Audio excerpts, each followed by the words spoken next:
Hello everyone. मैं आज आप लोगों को बताने जा रहा हूं कि टैली में जो जीएसटी का एंट्री हम लोग करते हैं और जिससे जो इनपुट और आउटपुट निकलती है उसका एडजस्टमेंट करते हुए हम लोग जीएसटी पेबल कैसे बनाएंगे ताकि हम गवर्नमेंट को वो पैसा दे सकें। तो प्लीज़ आप हमारे इस चैनल पर लास्ट तक बने रहेंगे, तभी जा कर के हम आपको पूरा दिखा पाएंगे।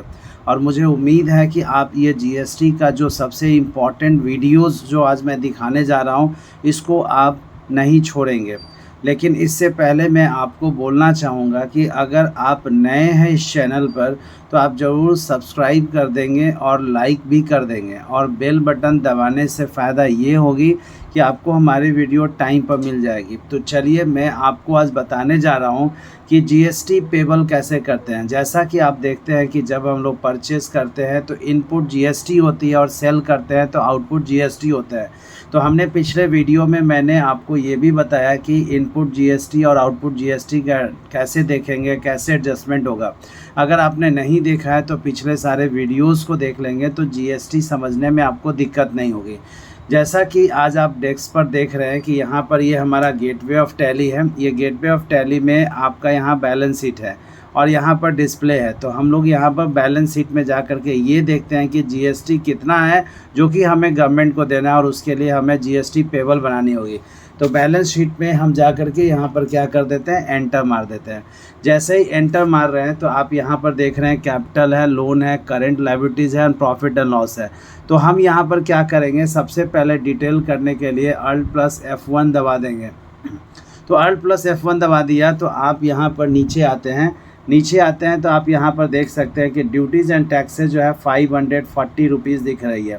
ये जो 540 रुपीज़ है वो जीएसटी का डिफरेंस अमाउंट है जो कि इनपुट एंड आउटपुट के जरिए आई है। तो आप देख सकते हैं यहाँ पर कि इनपुट CGST 405 है, उसके बाद इनपुट SGST 405 है, आउटपुट CGST आपका 675 है और आउटपुट SGST आपका 675 है। तो ये दोनों हमारा डेबिट है और ये दोनों क्रेडिट है और इस दोनों का जो डिफरेंस अमाउंट आ रही है, अगर हम डेबिट देख रहे हैं तो 810 है और क्रेडिट अगर हम देख रहे हैं तो 1350 है। यानी जब आपने माल ख़रीदा था तो आपने 810 रुपया का GST दिया था और जब आपने माल बेचा तो 1350 रुपया GST वसूली की। तो जो 1350 में से जो आपने 810 रुपया जो दिया है वो 810 रुपया आप क्या कर लीजिए, रख लीजिए, और जो पैसा बचा जो हमारा 540 रुपया आ रहा है वो हम गवर्नमेंट को देंगे और उसके लिए हमको लायबिलिटी एक बनानी होगी जीएसटी पेबल के नाम से। तो आई होप दैट ये कैसे जीएसटी पेबल का डिफरेंस अमाउंट आई वो आपको दिखने में मदद होगी। अब मैं आगे बढ़ता हूँ कि कैसे इसको एंट्री करनी है।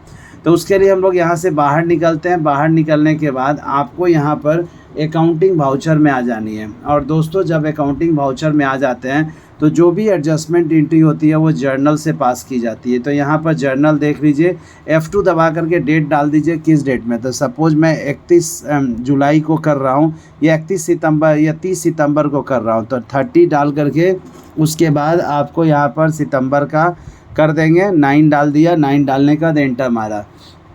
तो यहाँ पर देख रहे हैं कि आप जो है यहाँ पर जो जीएसटी हम लोग दे रहे हैं उसके लिए 30 तो लेगी नहीं, तो हम लोग 1 अक्टूबर का ही मार देते हैं। तो 1 अक्टूबर का डेट डाल देता हूँ। 1 अक्टूबर को डाल देने के बाद मारा एंटर। तो आप देख रहे हैं कि 1 अक्टूबर में हम ट्रांसफ़र कर रहे हैं। अब यहाँ पर जर्नल एंट्री है तो सबसे पहले डीआर करनी है। तो यहाँ पर डीआर क्या हो जाएगा, तो डीआर हम लोग क्या करेंगे, आउटपुट कर देंगे। यहाँ देख लीजिए आपका आउटपुट CGST आई और आउटपुट CGST को एंटर मारा। एंटर मारने के बाद यहाँ पर 675 अमाउंट है तो 675 अमाउंट हमने डाला। डालने के बाद इसका बैलेंस नील हो गई। फिर ये CR हो जाएगी जिसको हमको वापस DR करना है और फिर हम लोग आउटपुट एक और लेंगे जो कि SGST के रूप में आएगी। तो ये SGST यहाँ से उठा लिया। यहाँ पर भी हमने कितना डाला, 675 डाला। डालने के बाद आप यहाँ पर CR आ गई तो 2 हमने DR कर लिया। CR में हमारा क्या हो जाएगा, इनपुट हो जाएगा। तो I दबा करके इनपुट ले लिया और इनपुट हमारा 2 अमाउंट था। पहले CGST का अमाउंट, तो CGST का अमाउंट 405 था तो 405 यहाँ पर डाला। ये सारे बैलेंस को नील करके हुए ट्रांसफ़र करेंगे GST के लिए। फिर इनपुट हमने क्या डाला यहाँ पर, तो इनपुट यहाँ पर CGST के बाद SGST है। फिर इंटर मारा, SGST के रूप में भी हम लोग 405 अमाउंट डाल दिया। तो तो आप देख रहे हैं कि दोनों हमने अमाउंट डाल दिया, सारे बैलेंस नहीं लगे। तो जो डिफरेंस अमाउंट आ रही है वो जीएसटी पेबल के नाम से बनाएंगे। तो यहाँ देखिए जीएसटी पेबल नाम का कोई नहीं है। आपको पता है कि ऑनलाइन एंट्री करने के लिए Alt+C दबाते हैं अगर कोई लेज़र नहीं बनी होती है। तो यहाँ पर हम लोग क्या करेंगे, जीएसटी पेबल नाम का एक एंट्री बनाएंगे, PAYABLE जीएसटी पेबल। और जब भी कोई भी पेबल अमाउंट होगा तो वो कहाँ जाएगा, करेंट लायबिलिटीज़ में जाएगा। तो यहाँ से हम लोग इसको करेंट लायबिलिटीज़ में डाल देंगे। डाल देने के बाद अब यहाँ पर जो भी डिटेल्स हैं आपका रिक्वायरमेंट के अनुसार उसको फिल कर दीजिए। फिल कर लेने के बाद देखिए रजिस्ट्रेशन टाइप रेगुलर हो गई, पैन नंबर तो है नहीं, जीएसटी अपना नंबर डाल दीजिए। शेट ऑल्टर को यस करके जो भी डिटेल्स है डाल करके एक्सेप्ट कर देंगे। आप देख रहे हैं कि 540 रुपया यहाँ पर जीएसटी पेबल दिखा रहा है।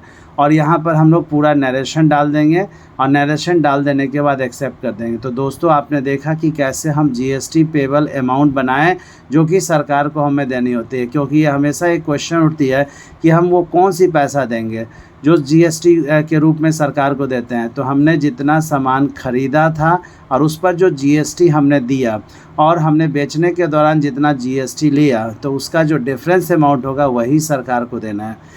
तो इस तरीके से हम लोग पेबल दिखा करके करेंगे। दोस्तों मैं नेक्स्ट वीडियो में दिखाऊंगा कि जीएसटी का अमाउंट गवर्नमेंट को कैसे पेड करेंगे। तो हमारा नेक्स्ट वीडियो देखना ना भूलेंगे। इसके अलावा अगर कोई भी डाउट्स, कोई भी कमेंट्स होगी तो आप हमें ज़रूर शेयर करेंगे। Thank you.